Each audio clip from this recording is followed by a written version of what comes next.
जो भी कोई लड्डू गोपाल की सेवा करते हैं, अपने घर में लड्डू गोपाल रखते हैं, आज का प्रसंग उनके लिए है, तो ध्यान से सुनना। हरे कृष्णा दोस्तों, राधे राधे। आपका मेरे YouTube चैनल पर स्वागत है। आशा करती हूँ सब खुश होंगे, मंगल होंगे। दोस्तों, एक बार एक संत थे जो बांके बिहारी के अनन्य भक्त थे और लड्डू गोपाल की सेवा करते थे। बड़े प्यार से सेवा करते थे। दिन रात अपने लड्डू गोपाल को अपने पास रखते थे, अपने साथ रखते थे और बहुत सारे शिष्यों को शिक्षा भी दिया करते थे। तो उनमें से एक शिष्य इन संत के पास ही रहते थे। तो एक दिन संत को कहीं पर काम आ जाता है और अपने शिष्य को कहता है कि क्या आज तुम लड्डू गोपाल की सेवा कर लोगे? मुझे काम से बाहर जाना है, तो मैं नहीं चाहता कि लड्डू गोपाल मेरे साथ परेशान हो। काफ़ी दूर तक पैदल चलकर जाना है। तो शिष्य ने कहा, हाँ गुरुजी, क्यों नहीं।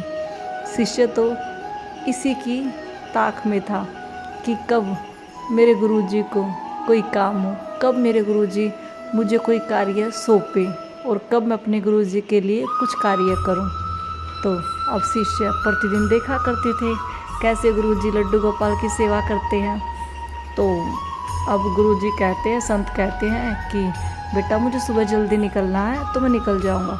तुम उठकर लड्डू गोपाल को स्नान कराकर खाना खिला देना और उसके बाद इसको खिलाना और इसको फिर शाम होते ही टाइम से सुला भी देना। तुम सारा कार्य अच्छे से कर लोगे ना? प्रतिदिन मुझे देखते जो हो। तो शिष्य ने कहा, हाँ गुरुजी, मैं प्रतिदिन देखता हूँ और जैसे आप करते हो चिंता ना करो, मैं ऐसे ही लड्डू गोपाल की सेवा करूँगा। तो अब यह संत सुबह होते ही अपने कार्य के लिए निकल जाते हैं और सुबह उठते ही शिष्य लड्डू गोपाल को जगाते हैं, बड़े प्रेम से जगाते हैं और जगाने के बाद क्या देखते हैं, अरे गुरुजी सारा कार्य करते लेकिन लड्डू गोपाल को अच्छे से स्नान नहीं कराते। देखो कैसे चिपचिपे हो रखे हैं। तो अब इस शिष्य ने क्या किया, साबुन लिया और एक ब्रश ली। साबुन लगा लगा कर, ब्रश से जोर लगा लगा कर रगड़ रहे थे और लड्डू गोपाल को बिल्कुल सुंदर चमका दिया और सोचा जब मेरे गुरुजी आएंगे ना तो बहुत खुश हो जाएंगे। देखो मैंने लड्डू गोपाल को कितना चमका दिया, कितने गंदे हो रखे थे। तो अब जहाँ संत महाराज गए हुए थे, गुरुजी गए हुए थे, वहाँ पर दूसरे गांव में जाकर दिन में उनकी आंखें लग जाती है और आंखें लगते उनको सौंपन आता है कि जैसे लड्डू गोपाल रो रहा है कि मुझे बचाओ मुझे बचाओ और लहू लुहान हो रखा है।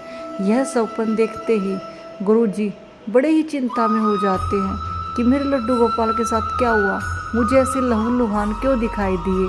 और यह सौंपन आते ही सारे कार्य को छोड़कर वापस आश्रम की ओर दौड़ जाते हैं और शाम होते होते पहुंच ही जाते हैं और जाकर पूछते हैं अपने शिष्य से कि तूने लड्डू गोपाल के साथ क्या किया। तो शिष्य ने कहा, कुछ नहीं गुरुजी। तो जैसे ही आश्रम के मंदिर में जाकर देखते हैं तो क्या देखते हैं कि मेरे लड्डू गोपाल यहाँ बैठे और अपने लड्डू गोपाल को कलेजे से लगा लेते हैं।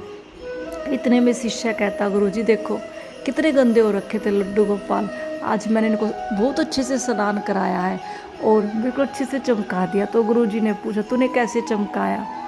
शिष्य ने बताया, गुरुजी मैंने बहुत सारा साबुन लगाया, मैंने बहुत से रगड़ रगड़ के जूने से, जिससे हम बर्तन साफ करते हैं ना, उससे रगड़ रगड़ के बिल्कुल अच्छे से चमका दिया।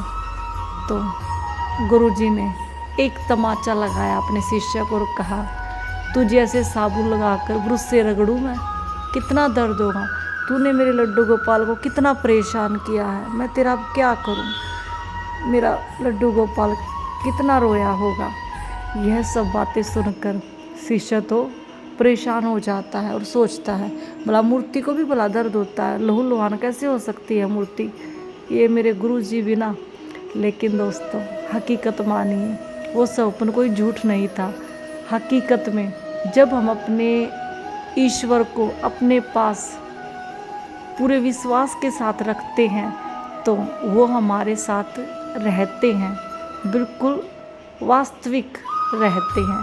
ऐसा नहीं होता कि वो नहीं रहते, लेकिन उसके लिए एक विश्वास की ज़रूरत है कि मेरे लड्डू गोपाल मेरे साथ है, मेरे पास है। अगर हम ऐसी भावना रखते हैं तो हमारे लड्डू गोपाल में प्राण भी आते हैं और वो हमारे साथ हमारे परिवार का सदस्य बनकर रहते भी हैं। जैसा कि इन संत महात्मा के साथ हुआ। शिष्य ने क्या किया, गुरुजी को तुरंत सौंपन आया कि मुझे बचा लो, और लहूलुहान होता हुआ दिखाई दिया। यह सौंपन कोई झूठा नहीं था, स्वयं लड्डू गोपाल ने यह लीला की थी कि मैं परेशान हो गया हूँ, तू कहीं मत जा। तो ये संत महात्मा वापस घर को आ गए थे अपना सारा कार्य छोड़कर। जो भी लड्डू गोपाल की सेवा दिल से करते हैं ना, उनके लिए कोई भी कार्य जरूरी नहीं होता, सिर्फ अपने लड्डू गोपाल का ही कार्य जरूरी होता है, और बाकी सारे कार्य तो लड्डू गोपाल कर ही देते हैं, क्योंकि उन्हीं से ये सृष्टि चली हुई है, उन्हीं से ये संसार चला हुआ है। तो भला उनसे ऊपर थोड़ी ना कोई चीज़ हो सकती है। तो दोस्तों, अगर हम लड्डू गोपाल की सेवा करें तो पूरे मन से करें, अन्यथा हम लड्डू गोपाल को लेने से पहले 100 बार सोचें, और लड्डू गोपाल को लेने से पहले अपने विश्वास को मजबूत रखना, अपने विश्वास को बनाए रखना कि मेरा विश्वास मजबूत है, मेरे ईश्वर मेरे साथ है, तो लड्डू गोपाल हमारे साथ ही होते हैं। आज के लिए बस इतना ही, तो मिलते हैं अगली वीडियो में। तब तक के लिए राधे राधे।